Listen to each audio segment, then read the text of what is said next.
بإحسان إلى يوم الدين وبعد. Alhamdulillah, puji syukur senantiasa kita panjatkan kehadirat Allah Subhanahu wa taala atas nikmat iman, nikmat Islam, kesehatan serta kesempatan sehingga kita dapat berkumpul dalam tempat ini dalam rangka untuk mempelajari tentang agama Islam.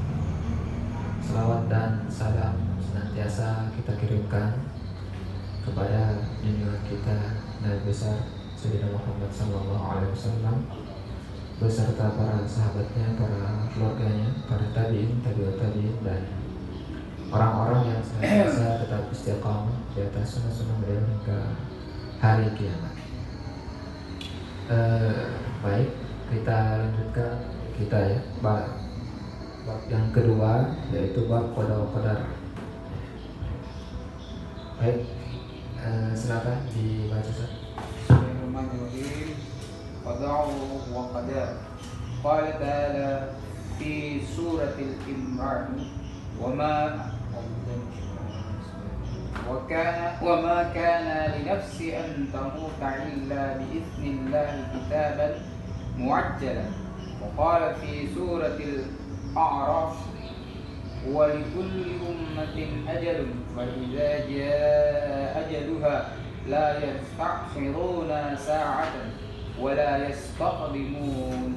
وقال في سورة الحديد ما أصاب من مصيبة في الأرض ولا في أنفسكم إلا في كتاب من قبل إلا ما كتب الله لنا هو مولانا وعلى الله فليتوكل المؤمنون. وقال في سورة السبع لا يعزوب عنه مثقال ذرة في السماوات ولا في الأرض ولا أصغر من ذلك ولا أكبر إلا في كتاب مبين.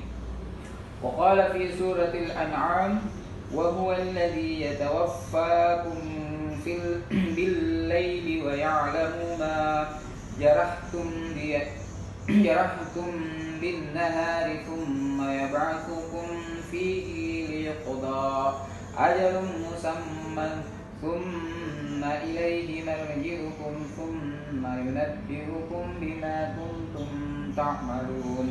وقال في سورة النساء وإن تصبكم حسنة يقول هذه من عند الله وإن تصبهم سيئات يقول هذه من عندك قل كل من عند الله فمن هؤلاء القوم لا يكادون يفقهون حديثا.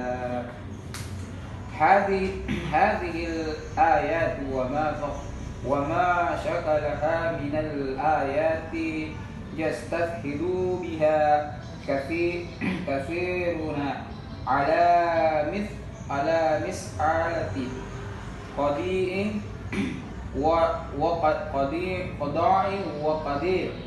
وقدير استشهادا يفهم منه أن الإنسان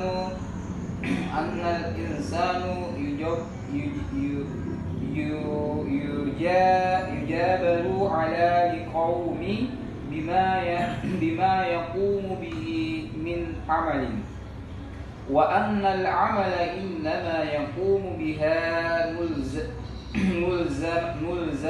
ملزما بإرادة الله ومساعته وأن الله الذي خلق الإنسان وخلق عمله ويحاولون تعييد قولهم بقوله تعالى والله خلقكم وما تعملون كما يستفحلون بأحاديث أخرى كقوله صلى الله عليه وسلم nafatha ruhil qudusi fi ruhi lan tamuta nafsa hatta tastawfi rizqaha wa ajalaha wa ma qaddira laha. Qadar dan qadar. Allah Subhanahu wa taala berfirman dalam surah Al-Imran yang artinya, sesuatu yang bernyawa tidak akan mati melainkan dengan izin Allah sebagai ketetapan yang telah ditentukan waktunya.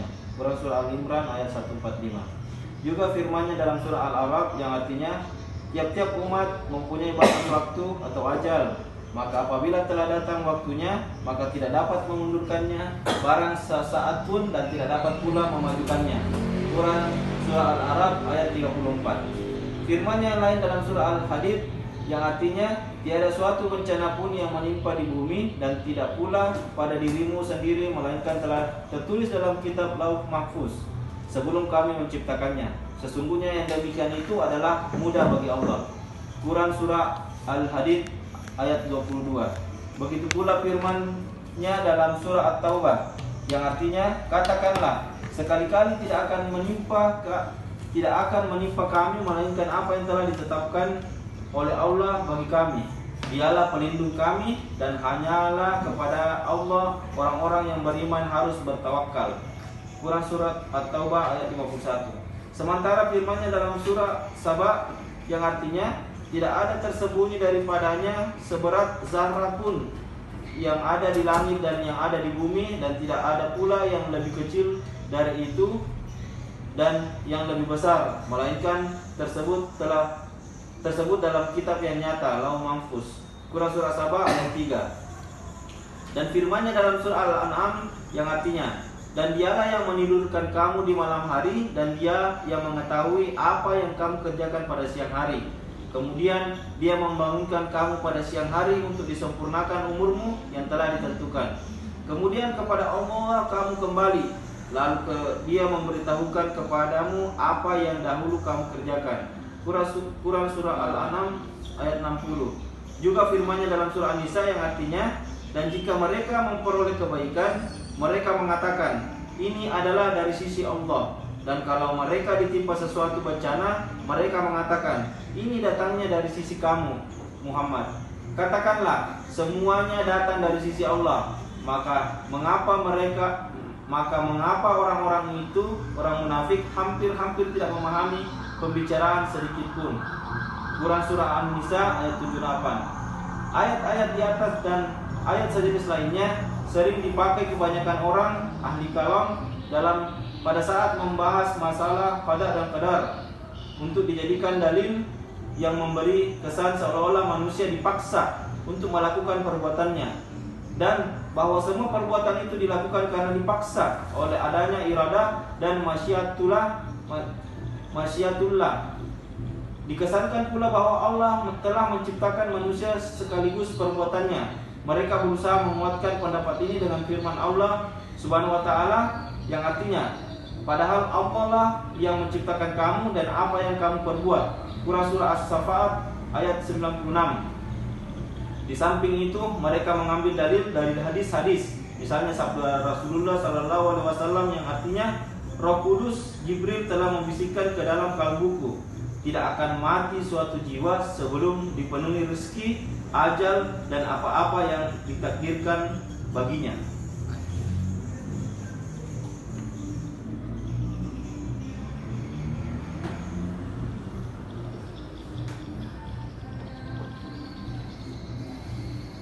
Ya, ini kita masuk pada bab yang kedua, yaitu bab tentang qada wa qadar. Ini masih terkait masalah keimanan, akidah.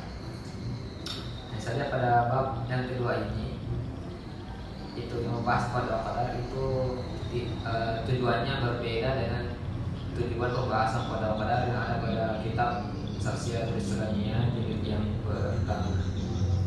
Jadi saya dalam paham itu ketika membahas qada wa qadar pada bab yang pada kitab Nizamul Islam ini, itu titik penekanannya atau tujuannya berbeda dengan qada wa qadar yang ada pada kitab Saksiyatul Islamiyah jilid yang pertama. Kalau pembahasan pada kitab Saksiyah Islamiyah yang pertama itu pembahasan tentang qada secara murni. Ya, jadi dia ilmu secara murni. Tapi kalau qada pada kitab Nizamul Islam ini sengaja dibahas, itu tujuannya untuk membersihkan kotoran-kotoran yang merusak atau yang mengganggu akidah Islamiyah. Jadi tujuannya. Jadi pembahasan qada ini nanti menimbulkan banyak efek pada kerancuan akidah kaum muslimin. Nah, di akibat pembahasan qada ini itu kemudian kaum muslimin mengalami kerancuan dalam akidah. Tetap akidah Islam, tapi akidahnya itu ada kotoran-kotoran yang dikotori oleh pemahaman filsafat. Nah, ini mau dihilangkan kotoran-kotoran tersebut atau pemahaman filsafat yang mengotori akidah kaum muslimin akibat pembahasan qada yang keliru, ya, yang keliru dalam memahami qada ini. Akibatnya apa? Akibatnya kesalahpahaman terhadap qada ini, karena ini bagian daripada keimanan. Akibatnya kaum muslimin itu nanti ada yang berpaham ekstrim, mengatakan bahwa semua perbuatan itu dikendalikan, dikontrol 100% oleh Allah, sehingga menisbatkan kejahatan dirinya dan kebaikan dirinya itu kepada Allah. Dan ada juga yang berpahaman bahwa Allah sama sekali tidak mengontrol 100% manusia. Nah, sehingga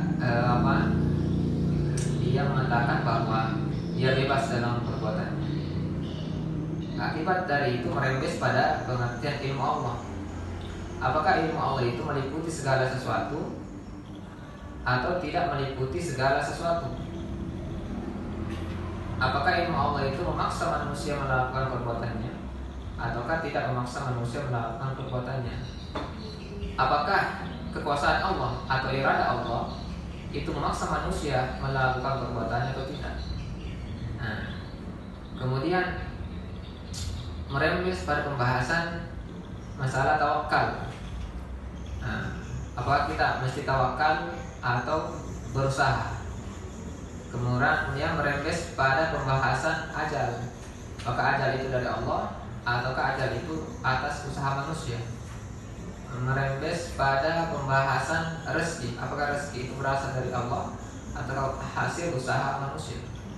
Nah, kemudian itu merembes terus pada aktivitas kaum muslimin. Ada yang bersikap pasif, ada yang bersifat aktif. Kemudian ada yang memanfaatkan pemahaman ini untuk melakukan kejahatan dengan beranggapan bahwa dia melakukan kejahatan itu akibat daripada Allah yang telah menakdirkannya. Jadi kejahatan yang telah dia lakukan itu atas takdir Allah, sehingga sebagai orang yang beragama tidak boleh melawan takdir Allah. Jadi ketika dia berbuat zalim, dia mengatakan kezalimannya itu karena takdir Allah. Kalau mau menjadi kaum muslimin yang baik, jangan melawan takdir Allah. Biarkan saya berbuat zalim. Nah, gitu. Kemudian ada yang melawan, tidak boleh begitu. Berarti Allah tidak adil. Dia mengatakan Allah tidak memaksa manusia melakukan perbuatannya, dan Allah sebenarnya tidak mengetahui rincian daripada segala sesuatu. Allah hanya mengetahui gambaran globalnya saja, tapi Allah tidak mengetahui rinciannya. Nah, terus berlanjut terus itu terjadi polemik dan terjadi pertengkaran di mana-mana. Akibatnya menjadikan kaum muslimin itu menjadi jumud, ya. Jumud artinya jumud itu tidak bisa berpikir, ya. Menjadi peradabannya menjadi berkurang. Ketika Napoleon Bonaparte menaklukkan Mesir, dia mengatakan, saya menaklukkan Mesir atas takdir Allah. Begitu.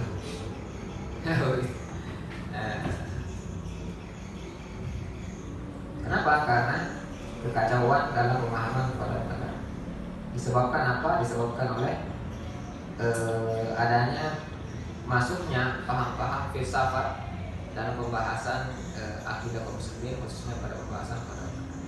Makanya untuk membersihkan hal itu, maka Syekh Al-Bahani menjelaskan kedudukan pembahasan qadar, bagaimana para ahli kalam itu membahas qadar dan seterusnya. Ini untuk apa? Untuk membersihkan akidah kaum muslimin dari kotoran-kotoran filsafat yang menyusup dalam pemikiran kaum muslimin. Nah, kitab ini, bab ini diawali oleh ayat-ayat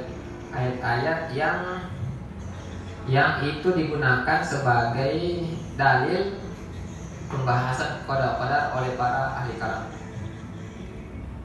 Seperti firman Allah Subhanahu wa taala dalam surah Ali Imran, "Wa ma kana li nafsin an tamuta illa bi idznillah kitaban muajjala." Sesuatu yang bernyawa tidak akan mati melainkan dengan izin Allah sebagai ketetapan yang telah ditentukan waktunya. Pada ayat ini itu kalau kita baca sekilas kita akan mengatakan bahwa ajal itu atau kematian itu disebabkan oleh ajal atas izin Allah. Artinya kematian manusia itu telah ditetapkan oleh Allah Subhanahu wa taala. Kapan waktunya dia harus mati. Nah, pada ayat ini ya.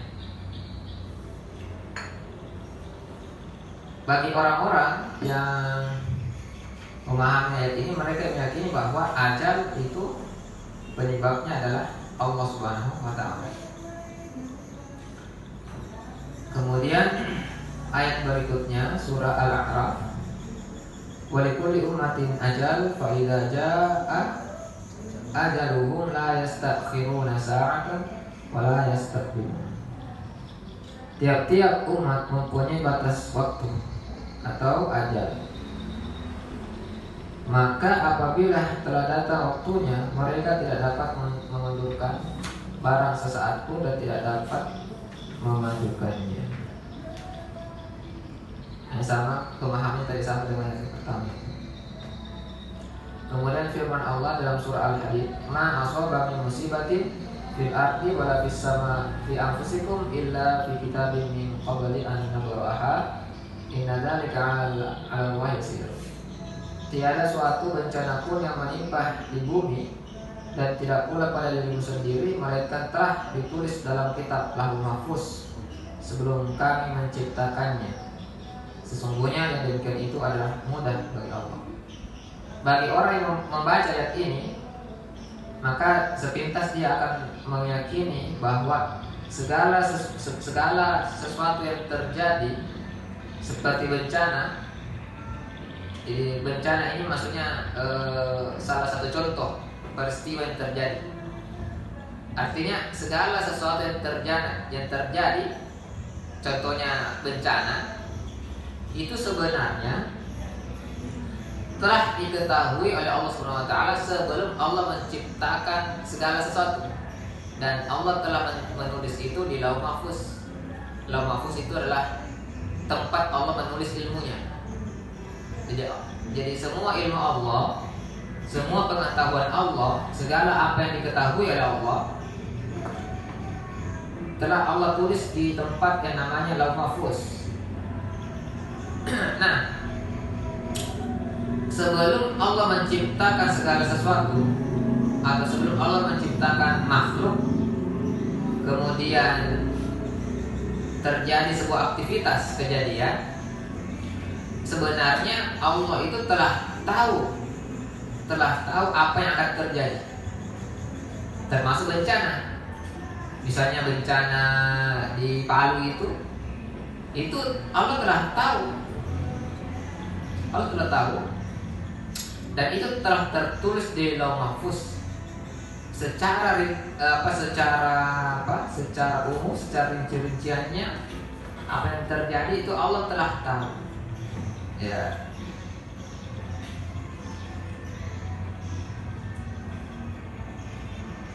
Nah, kata Allah, bagi Allah itu sesuatu yang sangat mudah. Bagi Allah itu sesuatu yang sangat mudah. Pasti kita akan bertanya, kok bisa Allah tahu? Kok Allah bisa tahu? Kan belum terjadi, ya kan? Misalnya ya, misalnya kalau kita mau bikin motor ya, atau kita mau bikin itu air ya, tempat penyalinan air. Bisakah kita tahu sebelum membuat penyalin air, nanti itu penyalin air akan rusak satu mornya, dan kita tulis di buku ini seri ini penyalin air nanti rusak, nanti 1 minggu ke depan jam segini, detik segini rusak satu mornya, saya tulis di sini, dan itu terjadi betul 1 minggu ke depan. Bisa nggak begitu? Kan secara manusia kan, nah mungkin kan. Kata Allah, kok bisa begitu? Kata Allah, mudah saja bagi Allah kalau Allah berkehendak kan. Nah, artinya apa? Allah sebelum menciptakan segala sesuatu itu Allah sudah tahu. Apa yang akan terjadi itu Allah sudah tahu. Bahkan bagi Allah tidak ada istilah masa lalu, masa sekarang, masa akan datang. Tidak ada istilah begitu bagi Allah. Ya, ilmu Allah tidak mengenal saya akan tahu, tidak. Kata Allah, saya tahu. Artinya Allah tidak seperti kita. Kita ada sekarang dan tentu akan ada di masa akan datang. Allah tidak seperti itu. Nah, ini jadi persoalan nanti, menimbulkan pertanyaan, apakah ilmu Allah itu memaksa manusia melakukan perbuatan? Ini nanti menimbulkan pertanyaan. Apakah ilmu Allah itu, pengetahuan Allah memaksa manusia melakukan perbuatannya? Ataukah apakah ilmu Allah itu memaksa terjadinya suatu peristiwa? Nah, ini menimbulkan polemik. Ya, menimbulkan polemik ini, pembahasan ini. Ya. Di kalangan ahli kalam. Nah, kalau di kalangan sahabat, ayat ini tidak menimbulkan masalah. Mereka tidak mempertanyakan itu. Mereka sudah paham itu. Tapi mereka sehingga mereka tidak mempertanyakan lebih jauh tentang itu. Jadi pertanyaan, apakah ilmu Allah ini memaksa manusia untuk melakukan perbuatannya, atau apakah ilmu Allah ini memaksa terjadinya suatu peristiwa? Itu tidak ada pertanyaan di kalangan sahabat.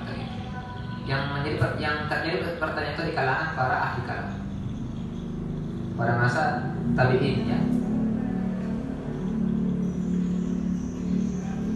Kemudian begitu pula firman-Nya dalam surah At-Taubah, Qul lan yusibana illa ma kataballahu lana huwa maulana wa 'alallahi falyatawakkalul mu'minun. Katakanlah, sekali-kali tidak akan menimpa kami melainkan apa yang telah ditetapkan oleh Allah bagi kami. Dialah pelindung kami dan hanyalah kepada Allah orang-orang yang beriman harus bertawakal. Ayat ini menjelaskan tentang apabila ada sesuatu yang menimpa manusia, itu sebenarnya Allah telah tetapkan seperti itu. Lalu apa hubungannya dengan tawakal? Nah, akhirnya orang-orang memahami ayat ini itu berbeda-beda. Ada yang mengatakan bahwa kita harus tawakal dan kita berserah diri sepenuhnya pada Allah apapun yang terjadi, karena segala sesuatu itu kan telah Allah tetapkan. Jadi kita bertawakal saja kepada Allah. Ya, tidak usah usaha gitu. Kemudian lain berpikiran sebaliknya bahwa kita harus usaha. Sementara firman-Nya dalam surah Saba, la ya'zubu anhu mithqala dzarratin fis samawati wala fil ardi wala asgharu min dzalika wala akbar illa fi kitabim mubin. Tidak ada tersembunyi daripadanya, maksud daripada Allah, seberat sahara pun, sesuatu yang sangat kecil yang ada di langit dan yang ada di bumi, dan tidak ada pula yang lebih kecil dari itu dan yang lebih besar dari itu mereka tersebut dalam kitab yang nyata Lauhul Mahfuz. Maksudnya pada ayat ini menggambarkan menjelaskan bahwa Allah itu mengetahui yang global maupun yang rincian. Allah mengetahui yang besar maupun yang sangat kecil. Allah sangat mengetahui yang luas maupun yang detail. Ya, yang umum maupun detail Allah sudah tahu dan itu sudah tertulis di Lauhul Mahfuz. Seperti Allah tahu bahwa nanti akan terjadi hujan. Kemudian Allah juga tahu berapa tetes hujan yang akan turun pada hari itu. Itu Allah sudah tahu. Dan berapa besarnya itu air yang menetes. Itu juga Allah sudah tahu. Jadi semua Allah tahu. Dan bahkan Allah tahu sebelum kita berpikir. Bahkan Allah tahu apa yang kita belum pikirkan dan Allah sudah tahu. Allah sendiri punya tahu bahwa kita akan berpikir apa dan kita akan melakukan apa dan kita akan bakal memikirkan apa. Itu Allah sudah tahu. Dan itu sudah tertulis di Lauhul Mahfuz. Dan itu khusus untuk manusia, itu orang per orang itu Allah sudah tahu secara rinciannya. Mulai dari fisiknya, mulai dari akalnya, mulai dari hatinya, mulai dari pikirannya, seterusnya perbuatannya Allah sudah tulis satu persatu manusia dari awal sampai akhir. Begitu pula jin, begitu pula hewan, begitu pula tumbuhan dan seterusnya apa yang ada yang Allah ciptakan itu Allah sudah tahu rincian-rinciannya. Itu maksud daripada ayat ini. Nah, pertanyaannya, berarti Allah memaksa kita untuk apa kita pada berusaha begitu? Kalau saya tanya, apakah Allah sudah tahu kita akan masuk surga atau neraka? Sudah tahu. Berapa lama kita di neraka?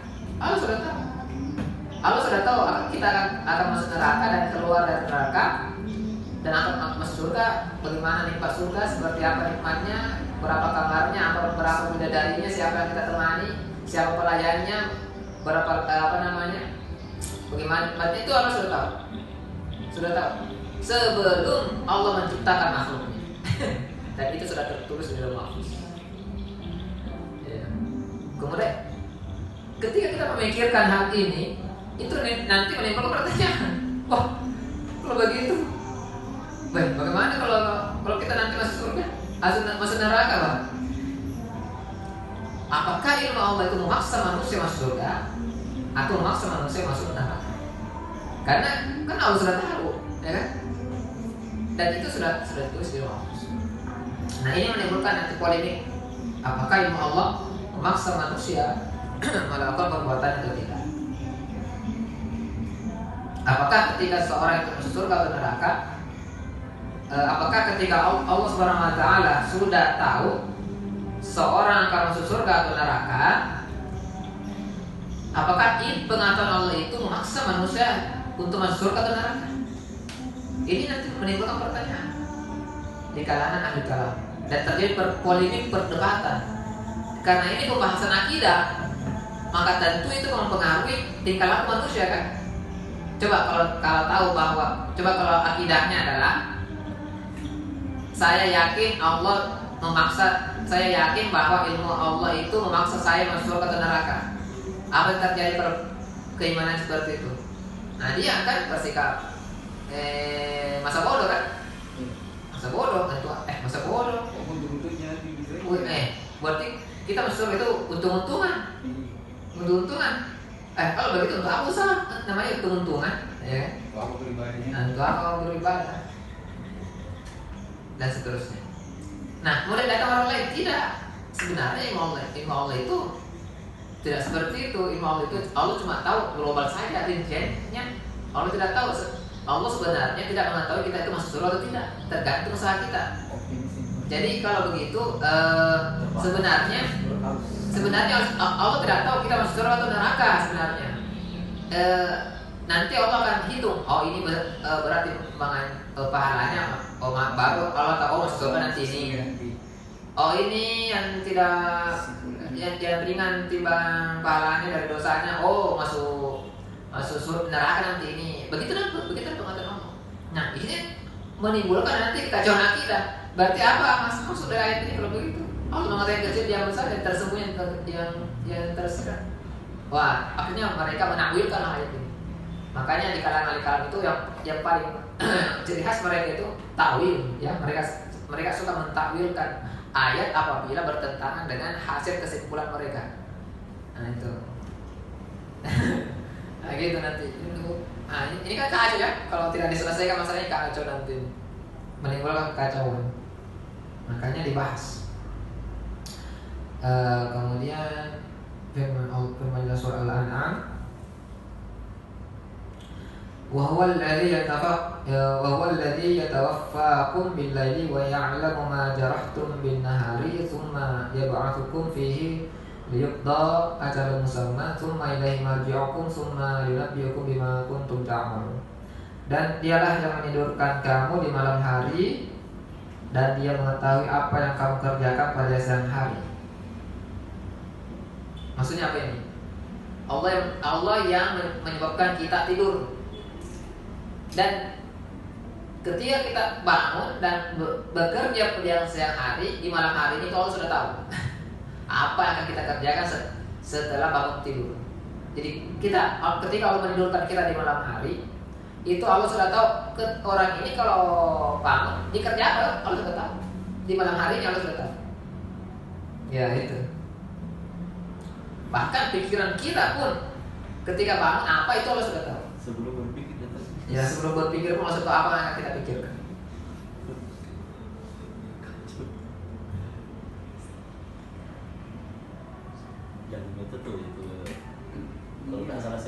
Kemudian dia membangunkan kamu pada siang hari untuk Kemudian dia membangunkan kamu pada siang hari untuk disempurnakan umurmu yang telah ditentukan. Berarti pengertiannya Allah yang menetapkan umur. Ya, berapa lama orang hidup di dunia, Allah yang telah tetapkan. Kemudian kepada Allah lah kamu kembali, lalu dia memberitahukan kepadamu apa yang dahulu kamu kerjakan. Maksudnya nanti di akhirat Allah akan memberitahukan, mengumumkan apa-apa yang telah kita kerjakan semasa di dunia. Jadi ada hadis itu bahwa di yaumul mahsyar nanti di yaumul hisab itu nanti ada layar yang sangat besar itu sangat panjang dari timur ke barat membentang, lalu diputarkan rekaman hidup kita dari lahir sampai mati. Itu nanti. Nah itu maksudnya ada hasil itu. Juga firman-Nya dalam surah An-Nisa, wa in tusibahum hasanatu yaqulu hadhihi min 'indillah wa in tusibahum sayyi'atu yaqulu hadhihi min 'indik qul kullu min 'indillah fama li haula'il qaumi la yakaduna yafqahuna hadits. Dan jika mereka memperoleh kebaikan, mereka mengatakan ini dari sisi Allah. Dan kalau mereka ditimpa suatu bencana, mereka mengatakan ini datanya dari sisimu, wahai Muhammad. Ya. Katakanlah semuanya datang dari sisi Allah. Nah, maksudnya ini apa? Yang baik, yang buruk, yang nikmat maupun musibah, yang kita senangi maupun yang kita benci, semuanya dari Allah Subhanahu Wa Taala. Allah yang telah tetapkan seperti itu. Itu maksud daripada ayat ini. Jadi kan ini kan dulu itu sebelum nusulnya itu begini. Orang-orang kafir itu mengatakan kalau ada nikmat yang mereka dapatkan, mereka katakan ini dari Allah. Tapi ketika mereka mendapatkan musibah, sesuatu yang buruk, mereka menisbatkan keburukan itu akibat daripada Nabi Muhammad SAW. Mengatakan ini gara-gara kamu, ini gara-gara kamu mendapatkan masalah begini. Kata Allah tidak. Nikmat yang kamu peroleh maupun musibah yang kamu peroleh semuanya datang dari Allah. Maksudnya apa? Allah semua yang tetapkan seperti itu. Jadi kita dapatkan nikmat, Allah tetapkan. Kita dapatkan musibah, Allah pula yang tetapkan. Tidak ada hubungannya dengan manusia. Itu maksud daripada ayat ini. Tidak ada hubungannya. Maksudnya sehingga apa? Segala sesuatu baik itu nikmat maupun musibah semua ditetapkan oleh Allah Subhanahu Wa Taala, baik maupun buruk skalanya itu Allah yang telah tetapkan dan tidak ada hubungannya dengan manusia. Maka mengapa orang-orang itu munafik hampir-hampir tidak memahami pembicaraan sedikit pun. Nah, ini untuk orang-orang kafir itu ya, orang-orang munafik inilah ayat-ayat yang menimbulkan polemik di kalangan ahli kalam ini ya, tanda kutip ini ya, kalangan ahli kalam, karena ayat-ayat ini bagi para sahabat tidak ada masalah. Ya, mereka menerima ayat itu apa adanya dan memahami sesuai konteksnya. Jadi mereka memahami ayat sesuai konteks ayat itu, tidak lagi ditelusuri dengan berbagai pertanyaan-pertanyaan yang tidak bisa dijawab. Nah, seperti itu. Jadi kan ayat ini kan untuk membantah orang-orang munafik kan. Itu saja fungsinya sebenarnya ayat ini, untuk membantah orang-orang munafik ya. Nah, kemudian ayat-ayat tentang ilmu Allah itu fungsinya bahwa kita ini pasti Allah mengetahui apa yang kita lakukan. Itu saja fungsinya. Para sahabat itu tidak lagi jauh membahas itu semuanya, yang bahwa apakah yang memaksa manusia, apakah ini dan seterusnya, apakah kita ini manusia bebas atau terpaksa, itu tidak dibahas oleh sahabat. Mereka memahami ayat sebagaimana adanya dan sesuai dengan konteksnya ya. Ini. Nah, tapi bagi orang-orang ahli kalam, karena nanti saya ceritakan kenapa bisa seperti itu menimbulkan ahli kalam, ayat ini itu menimbulkan polemik bagi mereka. Masalah, banyak pertanyaan harus dijawab ya, seperti itu. Baik, segera itu silakan kalau ada yang ingin kita suruh. Belum selesai. Belum selesai? Iya. Oh, belum selesai? Iya, belum ini sudah as-safaatnya tadi. Dan sampai sini tadi kan? Oh, sampai hadis, sampai mengambil dalil dari hadis, misalnya Roh Kudus Jibril telah membisikkan ke dalam tubuh. Itu ya.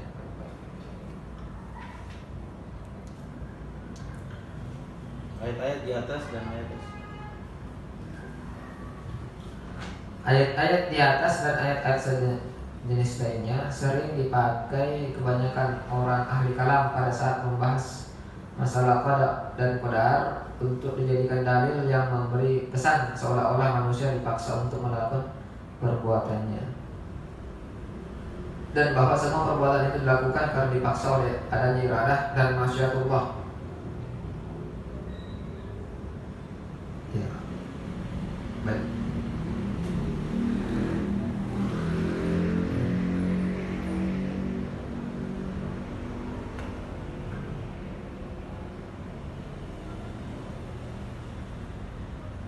Iradah itu kekuasaan Allah ya. Iradah kekuasaan Allah. Kalau masyiatullah itu keputusan yang telah ditetapkan oleh Allah. Itu masyiatullah. Nah, saya jelaskan dulu ya. Apa itu ahli kalam? Nah, ahli kalam itu adalah orang yang mempelajari ilmu kalam. Nah, kan? Ahli kalam itu adalah orang yang mempelajari ilmu kalam. Ahli kalam, mutakallimin ya, bahasa Arabnya mutakallimin atau ahli kalam itu adalah orang yang mempelajari ilmu kalam. Nah, apa itu ilmu kalam? Apa itu ilmu kalam? Ilmu kalam itu disebut juga dengan ilmu tauhid, disebut juga dengan ilmu usuluddin. Nah, itu. Jadi rukun Islam itu, rukun iman itu yang tetapkan itu siapa? Yang tetapkan itulah ahli kalam, mutakallim. Ya. Rukun Islam, rukun iman, siapa yang tulis? Kan kita bertanya, apakah para sahabat itu yang merumuskan rukun Islam, rukun iman? Tentu tidak ada dalil yang menjelaskan bahwa rukun Islam itu adalah para sahabat. Tapi yang merumuskan itu adalah bahwa ini jadikan rukun, ya, itu adalah ahli kalam atau ulama-ulama mutakallimin berdasarkan hadis ya, ketika hadis Jibril ya, hadis Jibril yang bertanya kepada Rasulullah. Dia rumuskan, oh inilah rukun Islam, inilah rukun iman. Kemudian sifat 20, ya kan? Nah itu kan yang rumuskan itu semua kan ahli kalam ya. Makanya ilmu kalam ini disebut juga dengan ilmu tauhid, disebut juga ilmu usuluddin. Jadi ada 3 istilah itu yang berkaitan dengan pembahasan akidah, yaitu ilmu tauhid, ilmu usuluddin, ilmu kalam. Ya. Termasuk istilah akidah pun sebenarnya itu dicetuskan oleh ulama-ulama mutakallim. Jadi empat istilahnya, ilmu tauhid, ilmu akidah, ilmu usuluddin, ilmu kalam. Itu sama saja semua istilah. Nah, apa itu ilmu kalam? Ilmu kalam menurut definisi yang paling baik ya. Jadi definisi yang paling baik terkait dengan definisi ilmu kalam itu definisi yang dikemukakan oleh Imam Ibnu Khaldun ya dalam kitabnya yang Muqaddimah. Ilmu yang berisikan argumentasi tentang teologi keimanan dengan dalil-dalil logika serta sanggahan terhadap ahli bid'ah yang melakukan penyimpangan akidah dari mazhab salaf dan ahlus sunnah. Itu definisi yang dikemukakan oleh Ibnu Khaldun. Ilmu yang berisikan argumentasi tentang teologi keimanan dengan dalil-dalil logika serta sanggahan terhadap ahli bid'ah yang melakukan penyimpangan akidah dari mazhab salaf dan ahlus sunnah.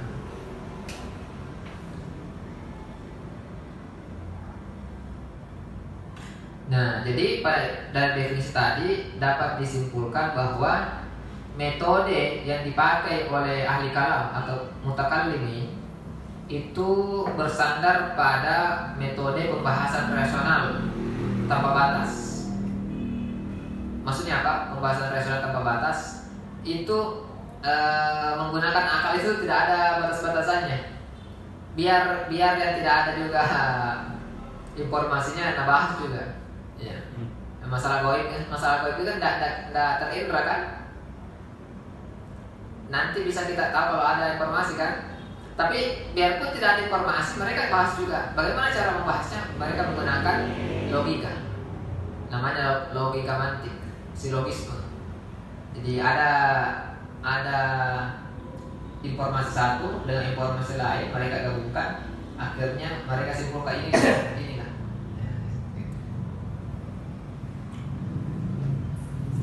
Mereka menggunakan silogisme atau logika atau mantik. Ya, sama saja ya. Yang semuanya ditempuh dalam rangka menetapkan akidah dan bukti-bukti akidah. Ini bahaya. Sesuatu yang sifatnya zonni, ya, sesuatu yang sifatnya zonni, dugaan, dijadikan dalil pada sesuatu yang harus bersifat pasti. Ini kan bahaya kan? Bahaya. Makanya apa dampaknya nanti? Terjadi saling kafir mengkafirkan, sesat menyesatkan. Padahal mereka sama-sama menggunakan dalil yang zonni, yang sebenarnya itu pasti menimbulkan perdebatan dan ketidaksamaan pendapat kan, perbedaan pendapat. Itu bahaya. Kalau dijadikan sebagai argumentasi akidah, argumentasi itu bahaya sekali. Contoh saya kasih perumpamaan yang dari dalam zonni ya. Ketika misalnya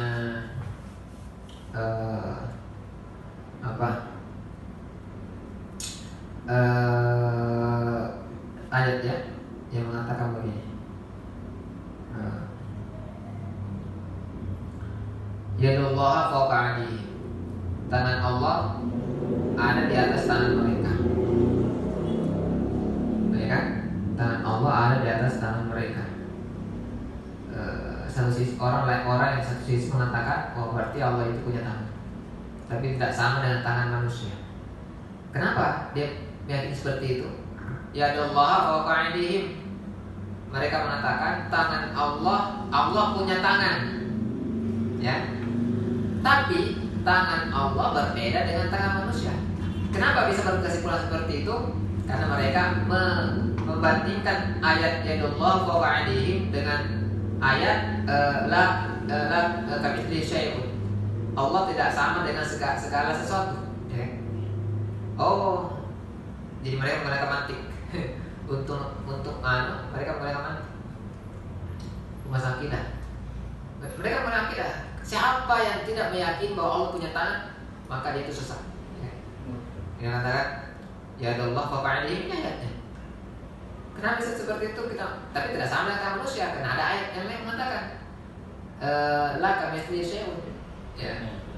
Allah tidak sama dengan segala sesuatu. Nah, berarti kita harus ini kan ada suatu pertentangan kan dua ayat ini, maka kita harus takwil. Takwilnya apa? Takwilnya adalah sebenarnya Allah itu punya tangan, tapi tangannya tidak sama dengan manusia. Satu, jadi ini golongan yang pertama, namanya mutajassimah.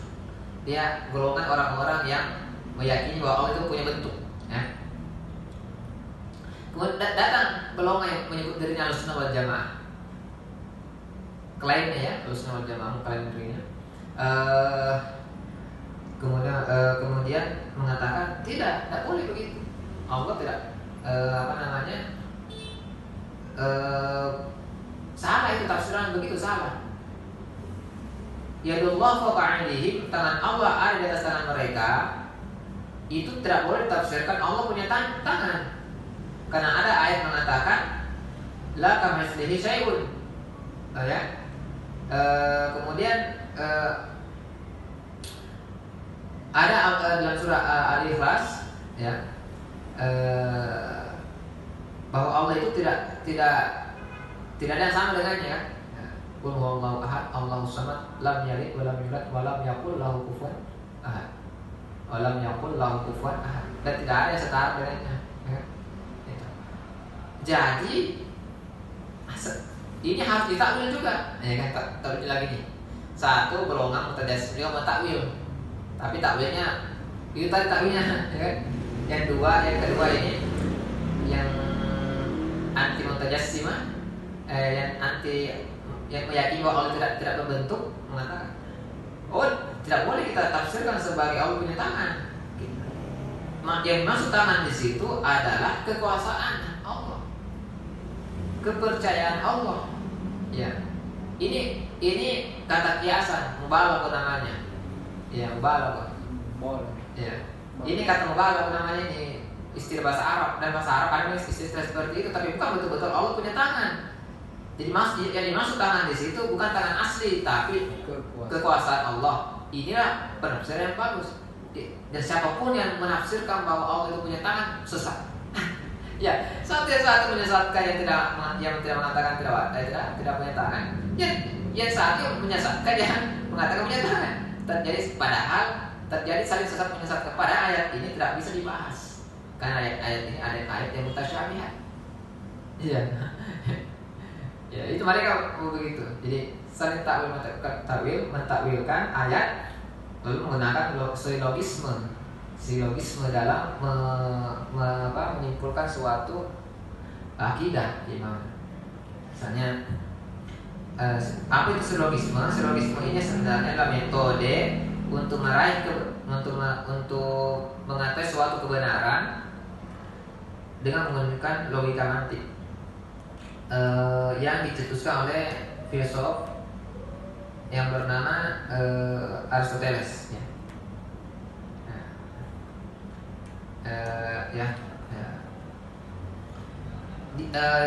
Silogisme itu ada 3 komponennya ya. Yang satu disebut dengan premis mayor. Yang kedua premis minor, yang ketiga yang disebut dengan konklusi, ya, kesimpulan. Contohnya silogisme ya, untuk menemukan suatu kebenaran kita harus gunakan metode logika mantik yang ada premis. Contoh ya, ini silogis ini salah satu metode berpikir ya. Ini silogisme itu salah satu metode berpikir. Tetapi harus hati-hati menggunakannya. Harus hati-hati. Kapan ada satu premis yang salah dan tidak sesuai dengan fakta, maka pasti konklusinya akan salah. Jadi harus hati-hati menggunakan ini. diakui sebagai salah satu metode berpikir, tapi bahaya kalau dilakukan itu. Harus hati-hati, harus betul-betul premis mayor itu harus sesuai dengan fakta, kemudian premis minornya harus betul-betul sesuai dengan fakta. Nah, nanti baru kesimpulannya benar. Itu pun kalau betul menyimpulkan, karena bisa jadi premis mayornya benar, premis minor benar, tapi ketika menyimpulkan salah, bisa seperti itu. Makanya harus hati-hati. Makanya salah satu metode berpikir yang susah itu ini silogisme, susah. Apalagi kalau digunakan dalam akidah, keyakinan yang 100% itu bahaya. Karena silogisme ini konklusinya itu jarang sekali ada yang pasti semuanya duga. Contoh ya silogisme. Kalau kita mengatakan premis mayor untuk menemukan fakta kuda, faktanya kuda ini, kebenaran kuda.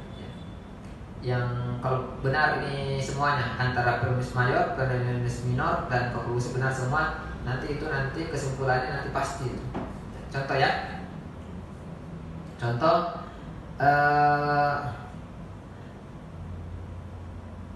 semua kuda, ya ini perhatikan bahasanya, semua kuda itu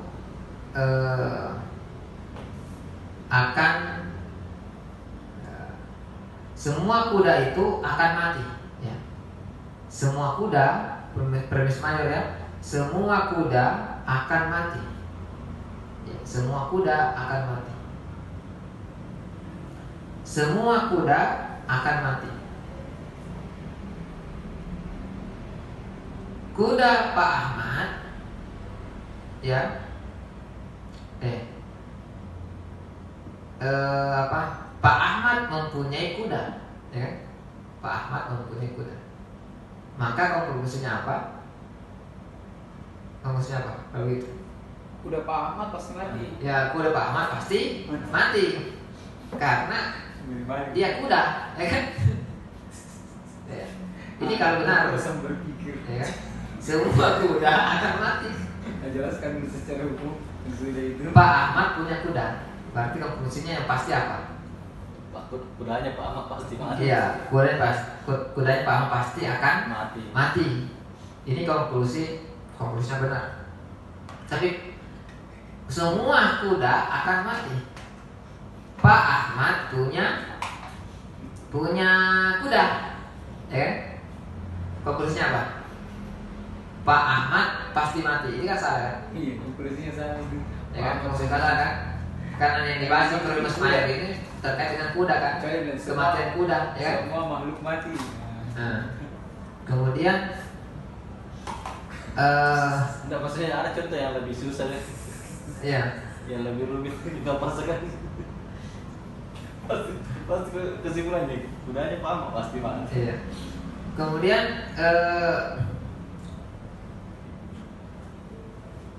itu kalau konklusinya salah, ya, salah memberikan konklusi seperti itu.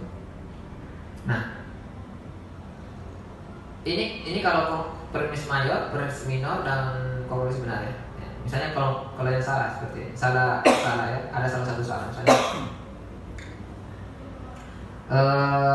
premis mayor, ya, premis mayor. Semua kuda memiliki, ya, semua kuda memiliki 12 gigi. Ya. Semua kuda memiliki 12 gigi. Jadi dia sudah cek semua. Di 100 kuda dia cek 12 semua kudanya giginya, ya. Pak Ahmad punya kuda, ya. Apa konklusinya? Kudanya Pak Ahmad 12 gigi. Nah, kira konklusi itu pasti atau dugaan? Dugaan.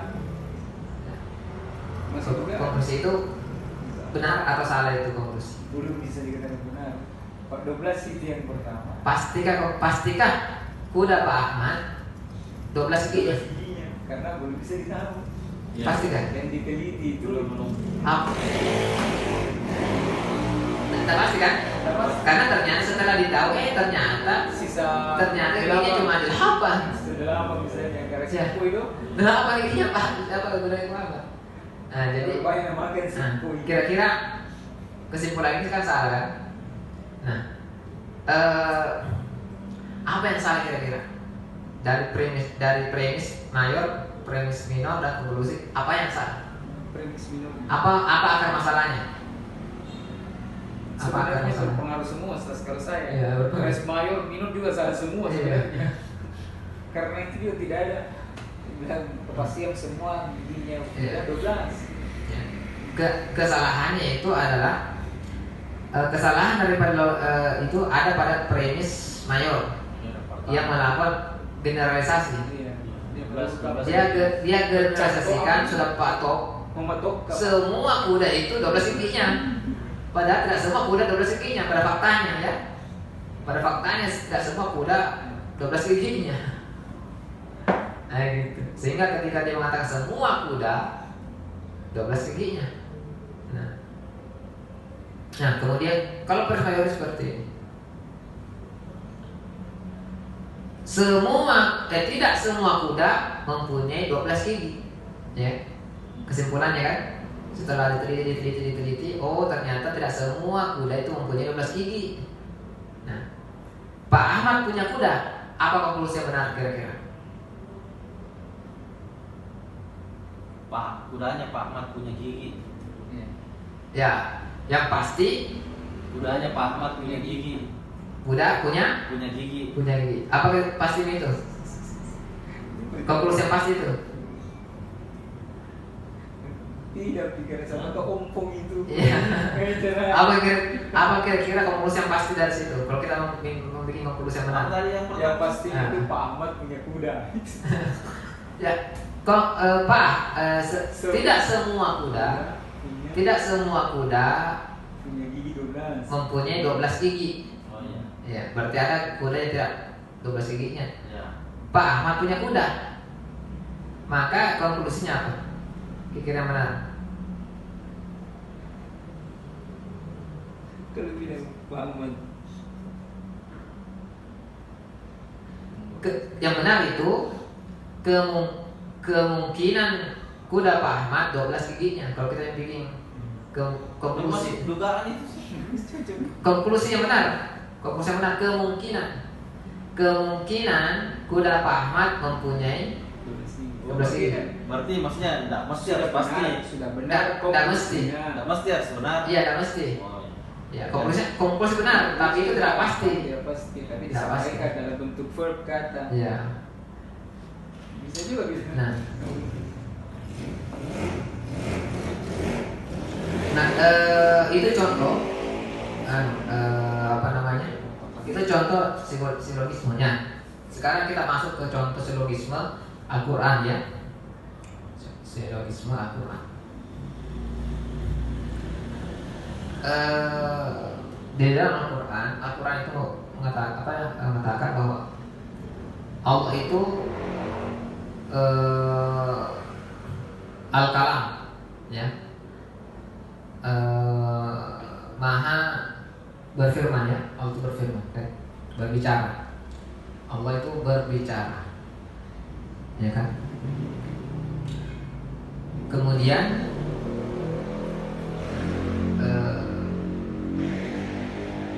pertanyaannya,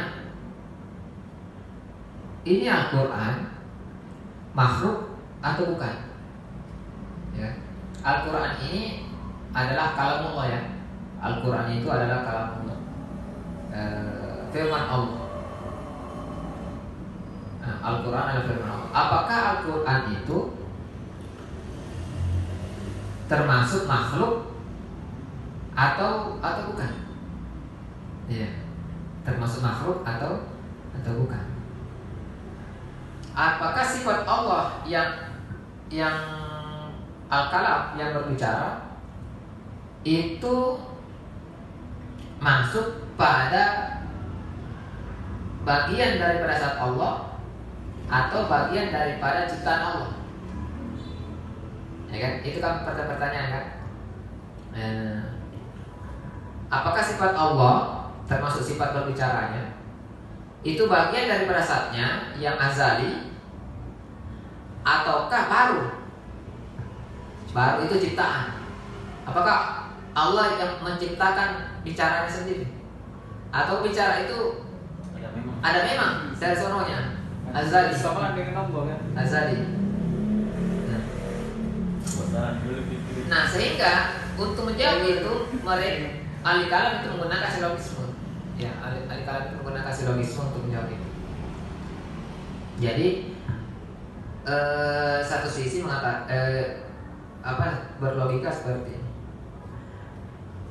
Dia mengatakan segala sesuatu yang selain zat Allah makhluk. Ya kan? Segala sesuatu selain Allah makhluk. Itu kan premis mayornya ya. Segala sesuatu selain makhluk adalah Selain Allah makhluk. segala sesuatu selain Allah adalah makhluk. Premis minornya, sifat Allah itu bukan bagian daripada zat Allah. Ya. Sifat Allah termasuk kalam itu bukan bagian daripada zat Allah karena dia baru, ya, baru. Sehingga konklusinya, apakah Al-Quran ini makhluk atau bukan? Maka konklusinya adalah Al-Quran itu adalah makhluk, ya, ciptaan Allah. Karena dia bukan bagian daripada zat Allah. Ya, Al-Quran itu coba lihat Al-Quran. Faktanya Al-Quran. Apakah itu Allah? Apakah Al-Quran itu Allah? Ketika saya mengatakan Qul huwallahu ahad, bunyi yang saya keluarkan yang terdengar Qul huwallahu ahad, apakah itu Allah atau bukan? Menurut sebagian orang itu bukan Allah, itu sifat Allah, itu bukan zat Allah. Sehingga sifat Allah terpisah dari zat Allah. Sehingga Al-Quran itu makhluk. Satu sisi ya, kata seperti itu. Nah, yang kedua, mengatakan tidak. Nah,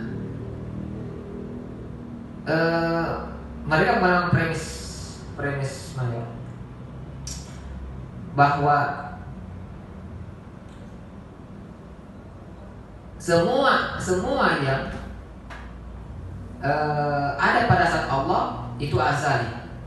Ya, semua yang ada pada zat Allah itu azali.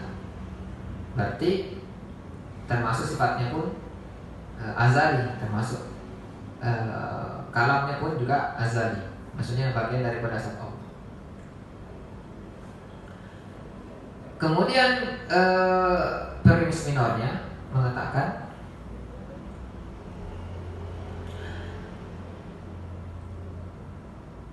kalam Allah itu adalah termasuk sifat Allah, ya, termasuk bagian daripada sifat Allah yang azali. Sehingga konklusinya adalah Al-Quran itu bukan makhluk azali. Ya. Jadi Al-Quran itu ada bersama dengan adanya Allah Subhanahu wa Ta'ala.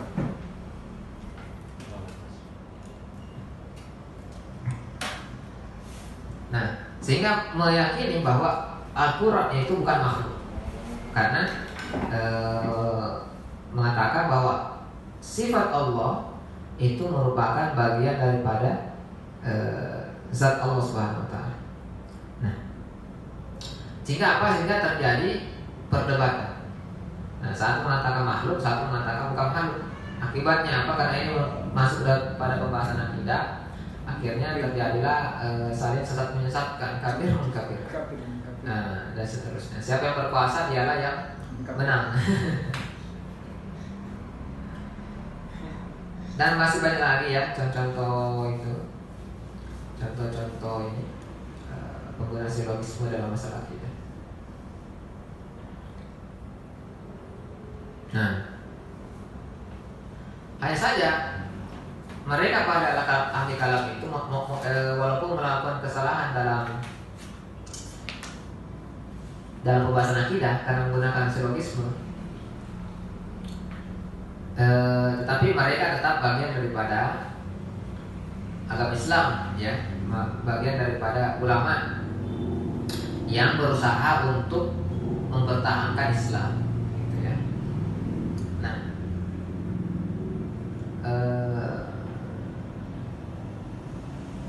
Nah, kemudian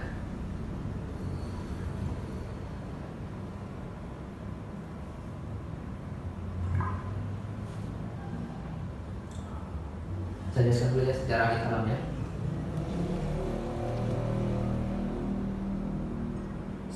Sejarah munculnya al-kalam. Nah, sekarang kok bisa muncul ini al-kalam? Munculnya al-kalam itu terjadi pada masa tabi'in, ya, masa tabi'in, yaitu ketika kaum muslimin melakukan penaklukan ke seluruh penjuru dunia, sehingga mereka berinteraksi dengan peradaban yang sudah mapan di sana. Ya, mereka berinteraksi dengan peradaban yang sudah ada di sana. Misalnya ketika Islam menaklukkan Persia, ya, di Persia itu sudah ada filsafat, ya, sudah ada filsafat di Persia. Nah, ketika misalnya Islam menaklukkan Syam, Persia itu Irak, ya, Irak, Persia Irak.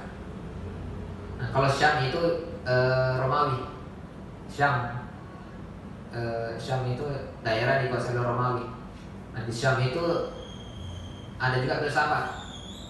Kemudian Islam menaklukkan Mesir. Nah, itu juga di sana ada filsafat. Nah, ditambah lagi ada filsafat India. Nah, ketika mereka menaklukkan suatu negeri, maka Islam kan harus disebarkan. Islam itu harus disebarkan, dan Islam itu mengenal la ikraha fid din, ya, tidak ada paksa dalam agama. Lalu bagaimana caranya kita harus berdakwah, ya, menyebarkan Islam? Ketika mereka berdakwah menyebarkan Islam, maka secara alami mereka pasti terjadi perdebatan dan diskusi kan dengan pemuka-pemuka agama di sana kan. Akhirnya mereka bertemu dengan kaum Nasrani Nestorian, mazhab Nestorian, mazhab Jakobit, dan mazhab Mulkanain. Jadi ada Nasrani itu juga punya mazhab-mazhab. Nah, mereka, para orang-orang Nasrani itu dalam agamanya bersandar pada filsafat, namanya filsafat Yunani. Bahkan terpengaruh juga dengan filsafat India. Ya, mereka terpengaruh dari filsafat India. Maka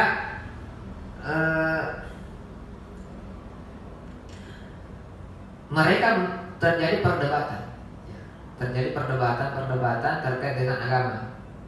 Nah, di kalangan orang-orang Nasrani ini yang mengenal filsafat,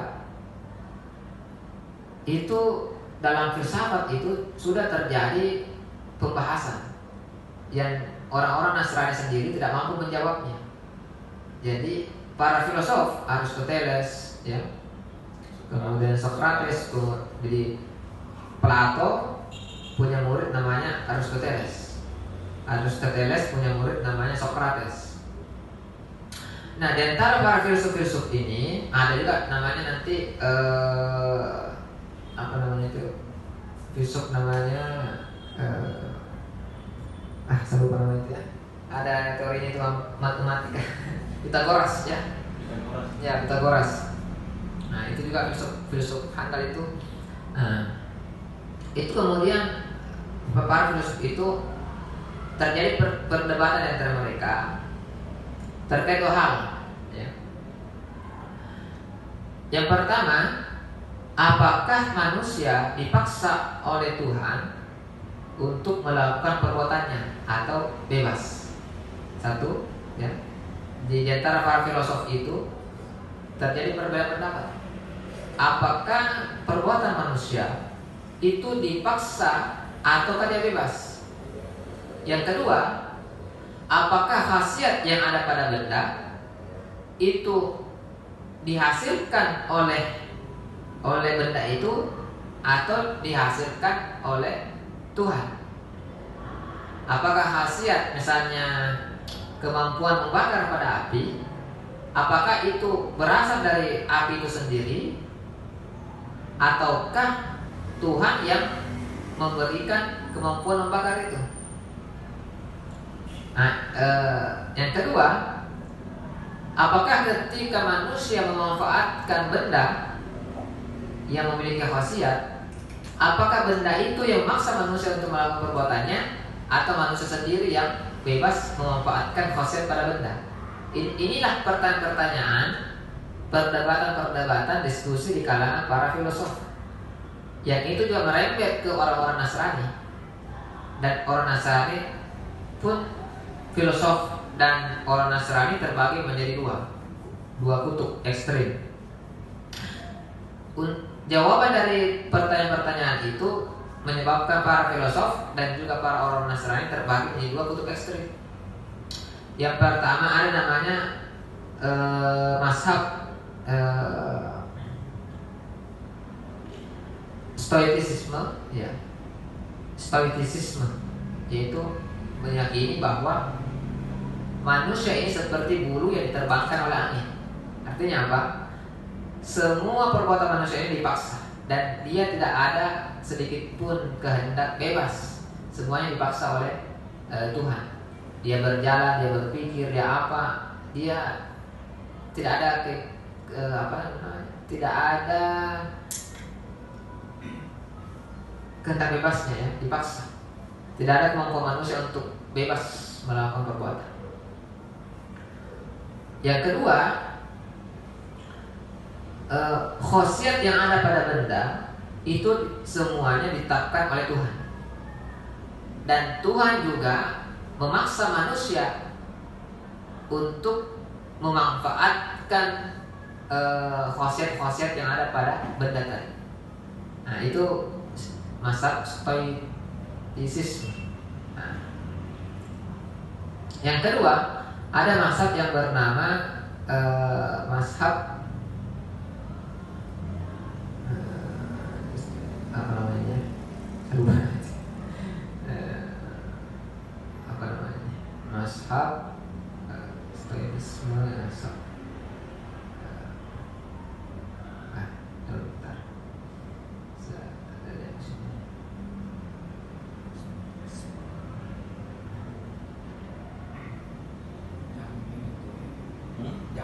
Jangan putus sabar mana. Tidak biar sakitnya mau pas-pas bisa. Ini tidak perdebatkan. Anak yang anak mahasiswa kok basic training. Sudah ada mata keluar mana ya? Ini lah supaya subuh.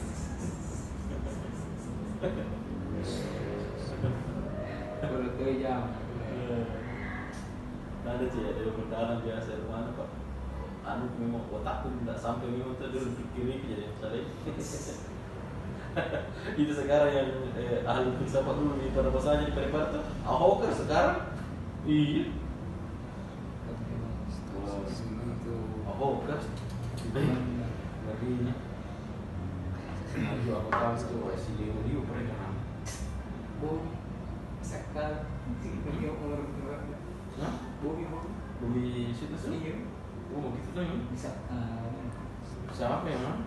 emaknya terlalu banyak mungkin ilmu yang ini. Emaknya mana? Hah? Maksudnya emaknya yang keluarganya yang sakral, maksudnya di Paksum tuh. Jangan nih, terlalu banyak. Terlalu banyak ilmu yang ini.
saya ulangi.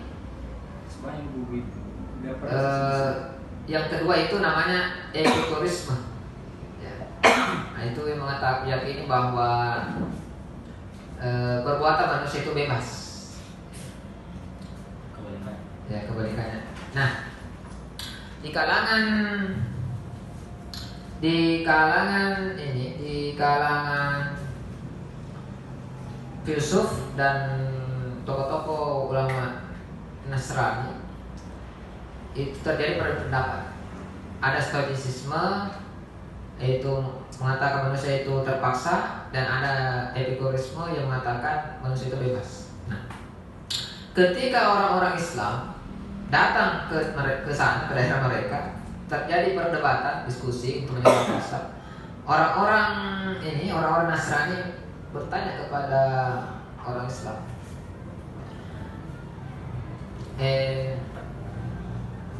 apakah Tuhan itu memaksa manusia melakukan perbuatannya atau bebas?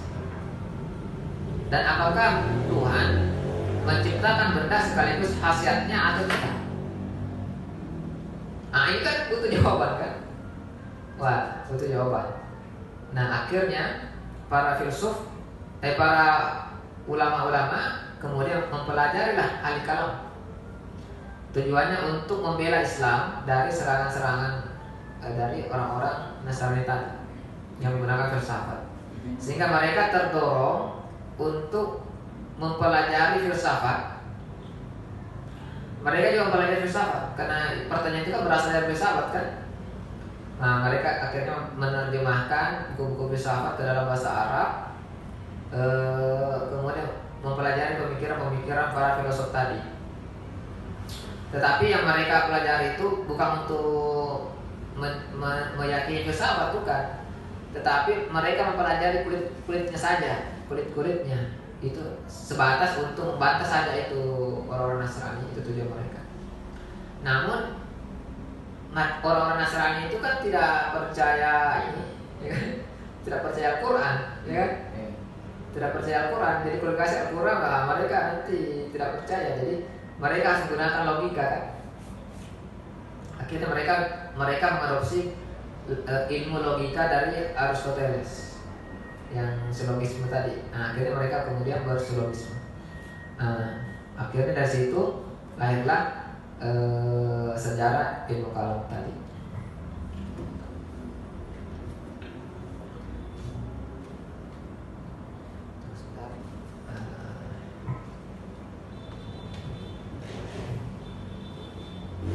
Nah,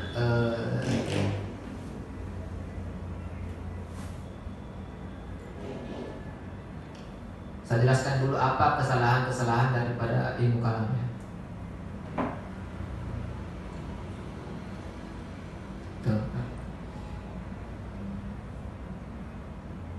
Nah, para ahli kalam dalam berdakwah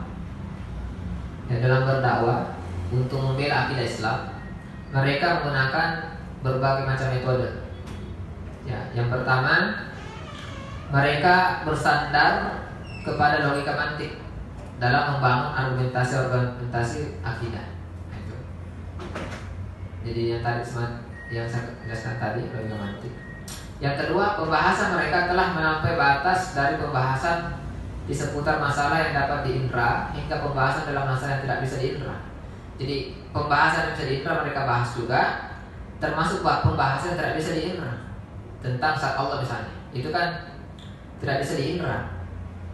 Nah, sehingga untuk meyakini itu mereka gunakan silogisme untuk membangun argumentasi tentang zat Allah. Yang ketiga, memberikan ruang untuk akal dalam membahas masalah yang ada tanpa batasan yang jelas, baik masalah yang tidak dijangkau oleh indra maupun tidak. Jadi mereka menjadikan akal sangat bebas, ya. Sehingga tidak bisa lagi dipikirkan sehingga tidak bisa lagi dibedakan mana yang berpikir, mana yang menghayal, ya. Nah, hasil daripada hayal mereka, kemudian untuk memperkuatnya mereka katakan istilah ilham, ya, ilham, atau mereka ada istilah kasyaf. Kasyaf Ya, mereka istilah kasyaf. Nah, padahal itu hasil dari silogisme yang tidak ada faktanya, sehingga bisa dikatakan itu bukan betul. Kemudian yang keempat, menjadikan akal sebagai asas dalam membahas semua masalah keimanan. Jadi masalahnya kan ada masalah keimanan yang bisa akal sebagai landasannya, ada juga yang tidak bisa dibahas oleh akal, harus menggunakan nakli, teks. Ya. Misalnya kalau iman kepada wujud Allah itu bisa menggunakan akal, membuktikan lewat akal bisa. Iman kepada kebenaran Al-Quran itu bisa menggunakan akal. Iman kepada Rasulullah Muhammad SAW itu bisa menggunakan akal. Tetapi iman kepada zat Allah, apa sifatnya, siapa namanya Allah, apakah sifat Allah itu menyatu dengan zatnya atau tidak, itu kan tidak bisa dibahas oleh akal. Kenapa? Karena gaib tidak bisa dijangkau oleh panca indera, ya, dan seterusnya. Jika bahas itu, mereka menjadikan akal sebagai salah satunya metode dalam membahas semua masalah keimanan.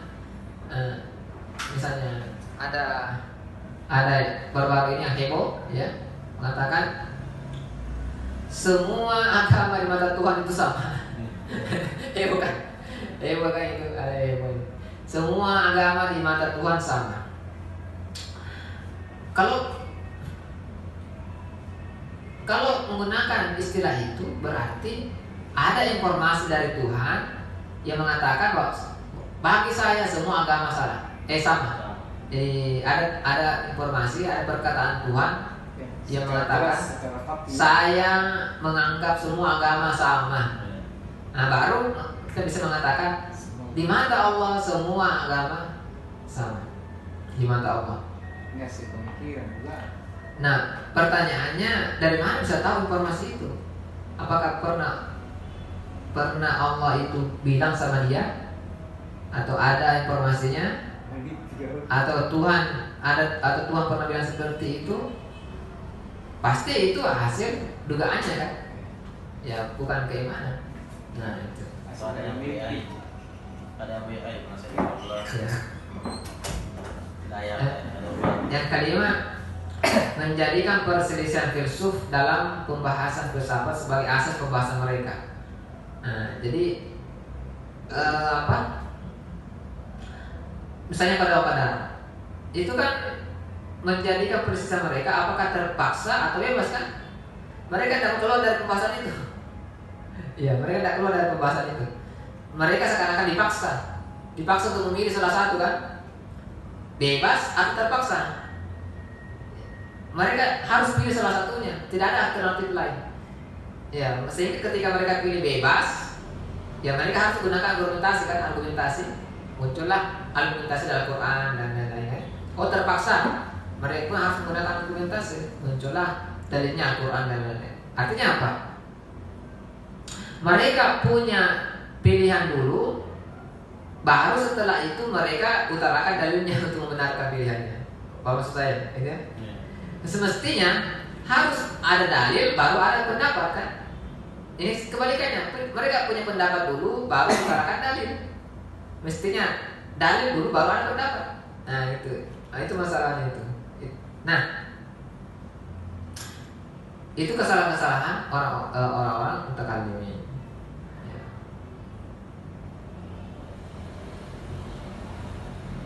Oke.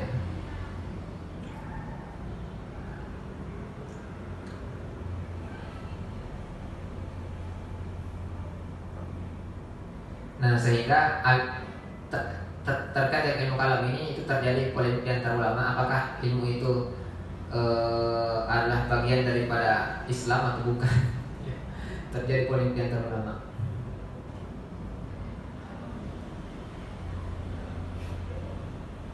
Nah sebenarnya untuk membangun akidah itu sebenarnya tidak diperlukan ilmu kalam. Tidak perlu ilmu kalam, karena ilmu kalam itu menggunakan silogisme, Mestinya kalau untuk bangun akidah itu harus menggunakan rasionalisme, berpikir berdasarkan fakta, nah, dan menggunakan akal sesuai dengan porsinya, tempatnya. Sehingga karena ilmu kalam ini ilmu yang sangat sulit dan sangat justru menyebabkan kekacauan dalam akidah, walaupun niatnya bagus ya untuk mempertahankan akidah Islam dari serangan-serangan orang-orang filsuf, tapi justru menjadi bumerang, justru menyebabkan akidah menjadi kacau. Nah, makanya di antara ulama-ulama itu ada yang mengharamkan ada yang mengharamkan mempelajari ilmu kalam. Misalnya Asy-Syafi'i ya. Asy-Syafi'i itu mengatakan bahwa haram hukumnya mempelajari ilmu kalam, dan kalau ada orang yang mempelajari ilmu kalam maka sanksinya adalah dipukul dengan sepatu dan diarak mengelilingi kampung dan suku-suku sampai dijelaskan. Inilah hukuman untuk orang yang meninggalkan Alkitab dan As-Sunnah. Ya, itu menurut pendapat Imam Syafi'i. Bahkan Imam Syafi'i mengatakan ilmu kalam adalah bagian daripada bisikan setan.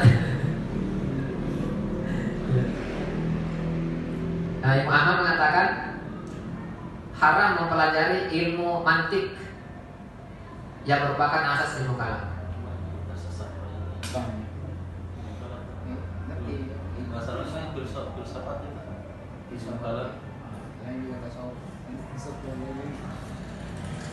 Nah, seperti misalnya As-San'ani juga mengharamkan ilmu kalam. Ibnu Taimiyah juga seperti saat itu sama. Ibnu Hazm juga sama melarang ilmu kalam. Bahkan Ibnu Hazm mengatakan semoga Allah mencelakakan mereka.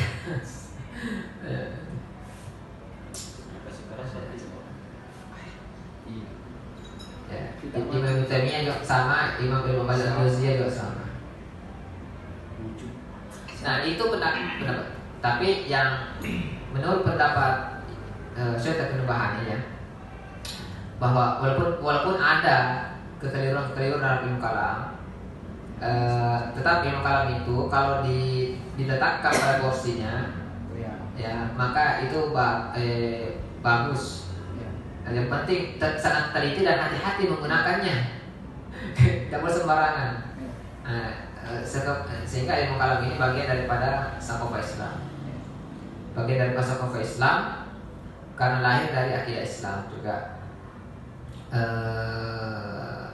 Salah satu yang mengatakan seperti itu misalnya Imam Al-Ghazali, juga Imam Ghazali dan Imam Ibnu Khaldun juga mengatakan ilmu kalam ini walaupun bahaya, tapi kalau dipelajari hati-hati diterapkan itu tidak apa-apa, bagian dari sakofa Islam. Nah, dari sini kita harus berkesimpulan bahwa para mutakallimin itu baik dari Jabariyah, Mu'tazilah maupun Ahlussunnah semuanya orang Islam. Ya, orang Islam, kaum muslimin. Ya, dan tidak boleh kita menyesatkan salah satu di antara mereka. Artinya apa? Artinya kita anggap itu sebagai suatu perbedaan dalam dalam pandangan dalam pandangan keagamaan. Karena biar bagaimana mereka juga ulama dan tidak boleh disesat-sesatkan. Baik itu orang Jabariyah, Mu'tazilah maupun Ahlussunnah. Sehingga Syekh Yusuf Al-Qaradawi itu membagi akidah itu menjadi dua. Ada akidah usul, ada akidah furu'. Nah, akidah usul itu pokok-pokok dalam akidah. Itu di situ tidak boleh berbeda pendapat. Nah, misalnya keyakinan bahwa Allah yang telah menetapkan segala sesuatu keyakinan bahwa ilmu Allah mengatur segala sesuatu seperti itu. Nah, itu pokok. Tetapi rincian-rinciannya, cabang-cabang daripada ilmu usul itu, cabang-cabang dari usul akidah ini, itu disebut dengan furu' akidah, akidah furu'. Nah, di sini orang bisa berbeda pendapat, karena memang argumentasinya dibangun berdasarkan dalil yang zonni. Nah, ketika dalil yang zonni itu dipakai dalam argumentasi akidah, maka disebut sebagai akidah furu'. Kalau dalilnya qat'i disebut akidah usul. Tapi kalau dalilnya zonni seperti tadi itu mantik, itu kan zonni kan dugaan. Maka ilmu dari situ disebut dengan furu'. Nah, walaupun salah ya. Itu keliru pemahaman seperti itu.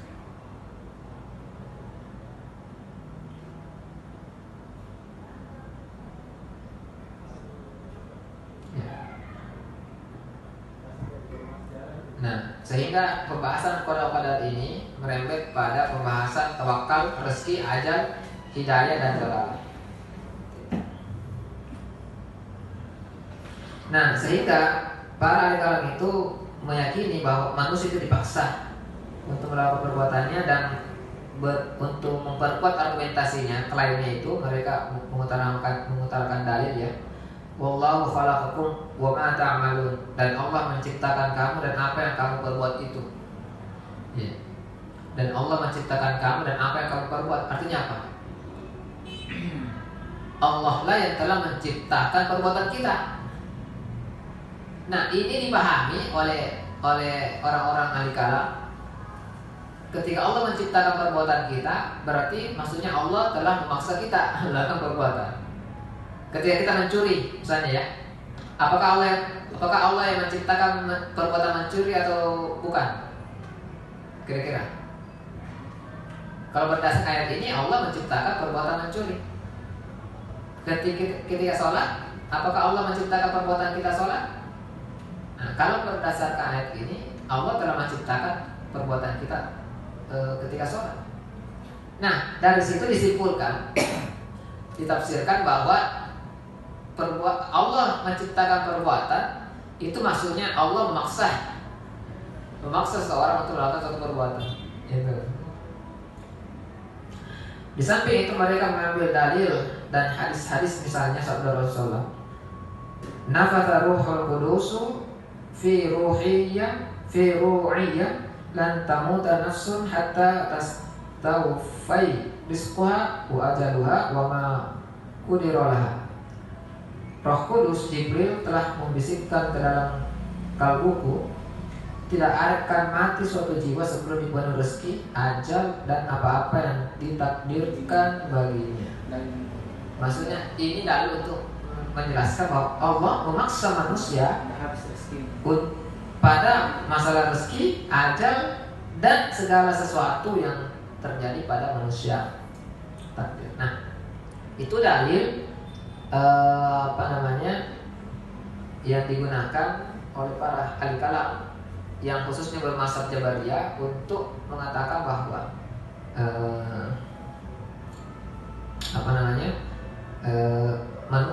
Allah SWT memaksa manusia melakukan perbuatan. Kemudian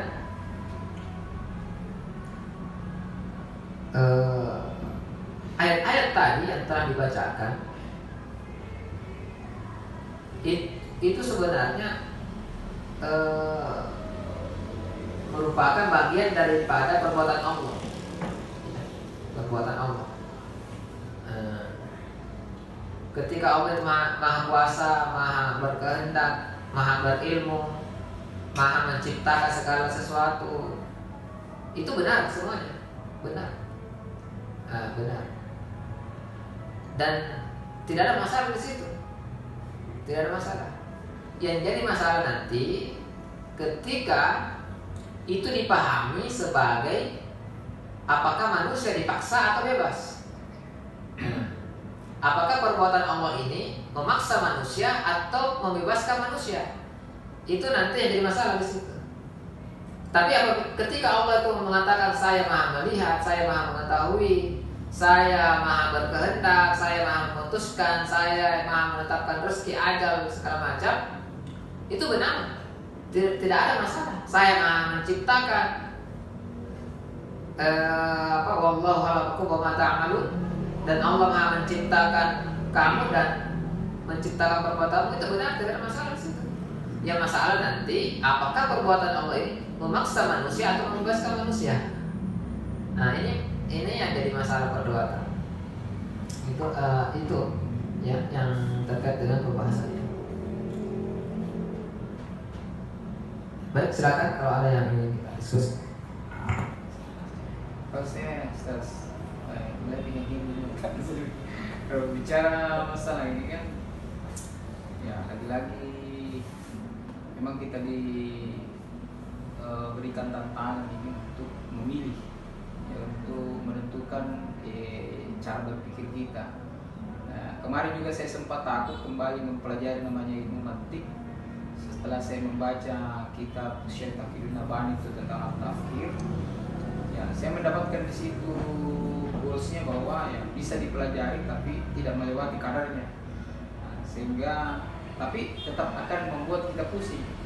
Dan beberapa ulama yang saya melihat di YouTube itu seperti Idrus Romli, kemudian Gus Baha, dan beberapa turunan itu, bagaimana dia betul-betul fokus dalam mengembangkan Islam menggunakan ilmu mantik ini, ilmu premix ini, dan memang berbahaya buat ketika kita membuat premix yang salah, kemudian membuat konklusi yang salah.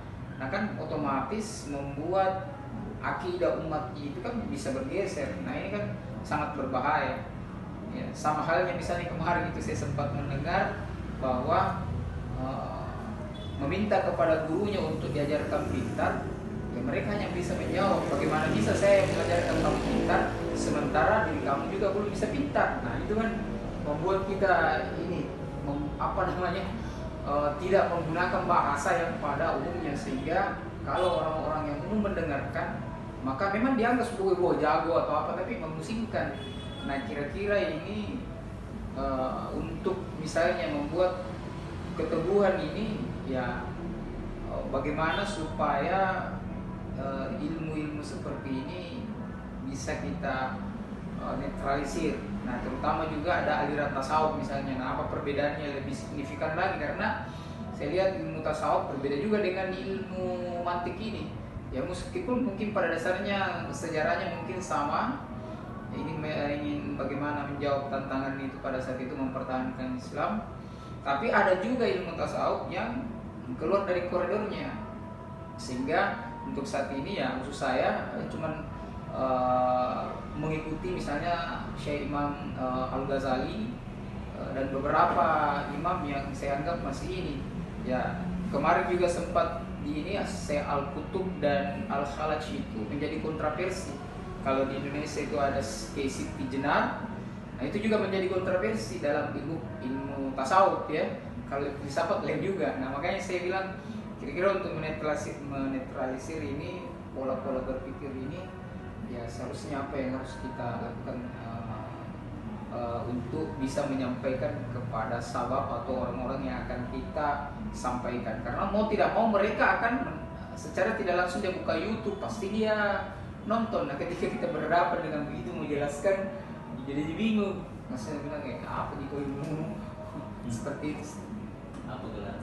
Gelar ini Esta ya ini dari sini sih saya setuju lunas cicilan sampai membenarkan masalah mengabangkan semua menggunakan ilmu mantik. Ya. Jadi saat ini kaum muslimin itu dalam masalah akidah itu terbagi menjadi tiga mazhab. Ya, kaum muslimin terbagi menjadi 3 mazhab dalam masalah furu akidah ini ya. Karena kalau masalah usul akidah pokok sama saja semuanya ya. Kaum muslimin sama saja semua. Yang sama ini 3 mazhab yang membahas furu akidah, cabang-cabang akidah. Kalau usul akidah itu kan rukun iman kan, cabang-cabang dari keimanan itu, yang rukun iman itu, itulah disebut furu' akidah, yang menimbulkan perbedaan pendapat sehingga menimbulkan 3 mazhab akidah besar ya. Yang pertama ada namanya mazhab akidah Jabariyah, yang kedua Mu'tazilah, yang ketiga Ahlussunnah. Ya, itu. Itu semua terjadi perbedaan pendapat dalam membahas furu' akidah. Yang jadi masalah adalah tidak bisa membedakan mana yang usul akidah, mana yang furu' akidah. Iya. Sehingga yang furu' pun mereka bisa saling menyesatkan. Ya, seharusnya kalau masalah furu' ya saling menghargai saja, ya kan? Yang saya maksud usul atau pokok akidah itu adalah akidah yang secara dalil itu qot'i atau pasti. Ya, pasti ini maksudnya kalau dia dalil akli, faktanya ada. Kalau dia dalil nakli, dia ayatnya ayat yang muhkam. Ayat-ayat yang muhkam, ya, muhkam. Berarti itu usul. Kalau dia furu' akidah, berarti dalilnya tidak pasti. Kemungkinan faktanya itu tidak terindra. Kalau menggunakan dalilnya juga dalil-dalil yang mutasyabihat, menimbulkan multitafsir atau lebih dari satu makna dia punya dalil. Kalau yang usul memang tidak boleh berbeda.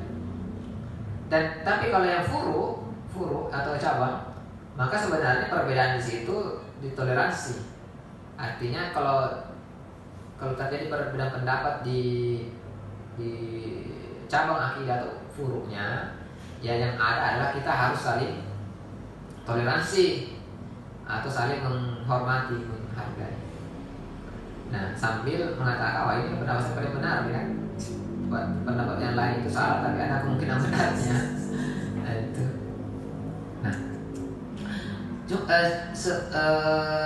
di dunia ini mazhab akidah yang paling besar itu memang mazhab akidah Ahlussunnah. Nah, mazhab akidah Ahlussunnah ini terbagi menjadi 3 lagi mazhab. Jadi di kalangan Ahlussunnah pun terbagi menjadi 3 pendapat. Dan ketiga pendapat ini berbeda. Satu pendapat yang diutarakan oleh Imam Abu Hasan Al-Asy'ari. Nah, itu disebut dengan akidah Asy'ariyah.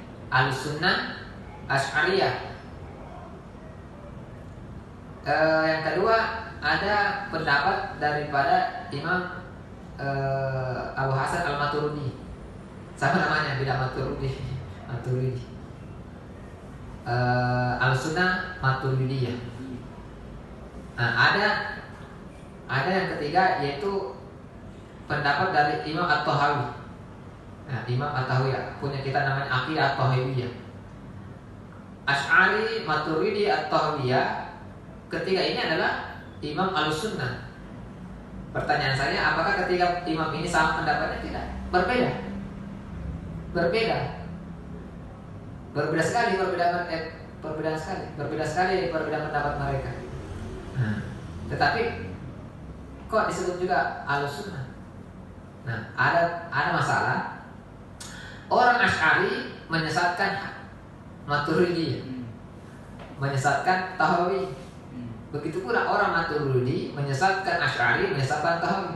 Begitu ya orang Tahawi menyesatkan Asy'ari, menyesatkan Maturidi, padahal sama-sama Ahlussunnah. Kenapa? Karena mereka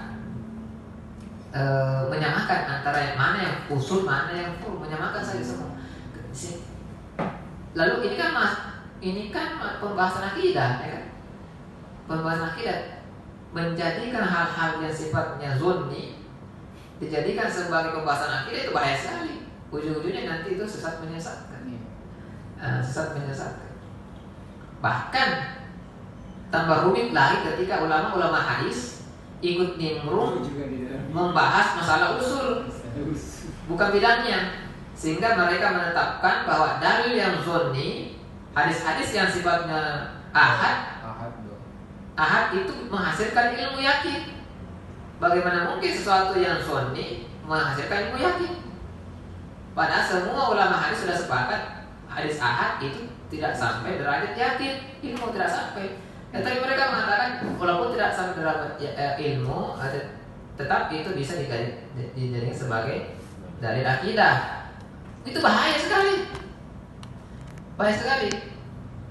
Kalau hal-hal itu dijadikan sebagai dalil akidah, tambah kacau lah ini. Tambah kacau, makanya dulu, zaman dulu ya. Jangan kan berbeda akidah, berbeda fikih saja itu bisa orang saling menyesatkan, bahkan bisa saling membunuh. Ada orang membunuh mazhab lain karena berbeda pendapat. Apalagi bahkan ada saling menumpahkan darah, saling berperang gara-gara berbeda pendapat masalah fikih. Itu masalah fikih, belum masalah akidah tambah parah lagi. Tambah parah. Coba apa yang dialami oleh Imam Ahmad bin Hanbal? Itu gara-gara begitu. Hal-hal juga Ya, itu Imam Ahmad bin Hanbal itu dipenjara oleh Khalifah Al-Mu'tazilah hanya karena mengatakan saya meyakini Al-Quran itu bukan makhluk. Iya. Tetapi karena Khalifah Al-Mu'tazilah bermazhab Mu'tazilah mengatakan sesat ini hukum. Siapapun yang mengatakan Al-Quran itu bukan makhluk, ya siapapun yang mengatakan Al-Quran itu bukan makhluk, ya kan? Saya kalau Mu'tazilah kan keyakinannya Al-Quran itu makhluk ya.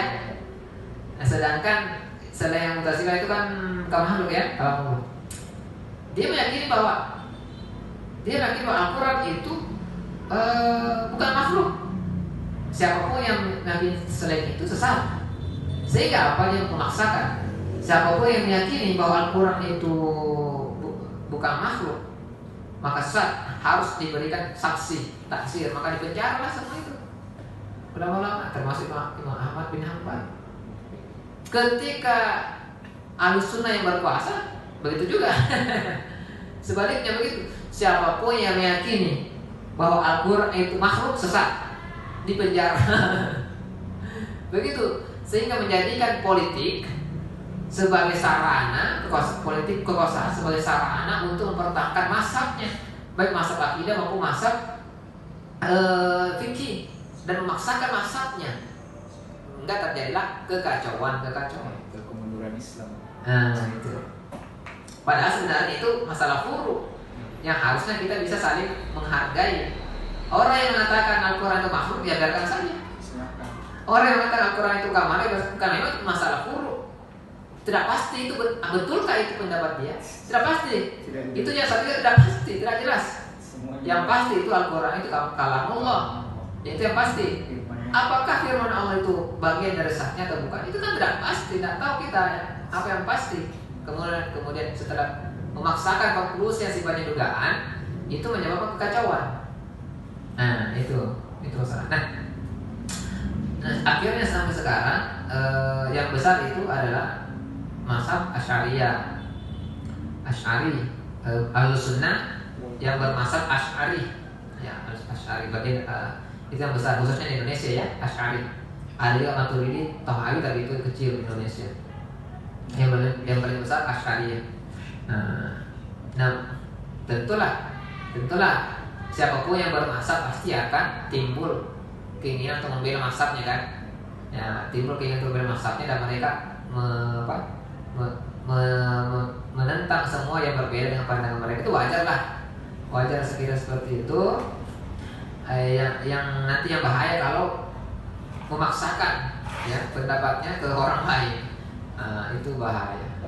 Apalagi menjadikan sarana kekuasaan untuk memaksakan mazhabnya, itu paling bahaya. Bahaya sekali. Jadi sebenarnya begini, mestinya kita membedakan mana akidah yang furu, mana akidah yang usul. Ketika itu masalah usul, memang kita harus tegas. Tapi ketika itu masalah furu, ya bisa kita toleransi. Nah, yang mesti kita pahami bahwa di antara seluruh ahli kalam, baik itu Ahlussunnah Mu'tazilah, Jabariyah semuanya adalah kaum muslimin, dan pendapat mereka termasuk pendapat yang Islami, walaupun menurut kita itu keliru ya, keliru, tapi karena dibangun dari dalil juga maka kita katakan Islami, sehingga harus kita hormati seluruh ulama-ulama ahli kalam tersebut, walaupun kita mengkritik metode ahli kalam itu dan ulama-ulama ahli kalam itu, tapi kita tidak menganggap mereka itu bukan bagian daripada Islam atau bahkan menganggap mereka itu sesat. Kita hanya menganggap mereka keliru dalam pendapatnya. Dan seperti itu. Atau ada yang mau ditanyakan, diperjelas?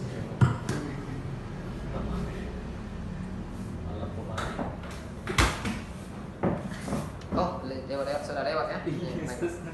Panjang sekali. Baik, kalau begitu kita cukupkan baca doa kepada Subhanallah wa bihamdika, la ilaha illa anta, astaghfiruka wa atubu ilaik. Assalamualaikum warahmatullahi wabarakatuh. Waalaikumsalam warahmatullahi wabarakatuh.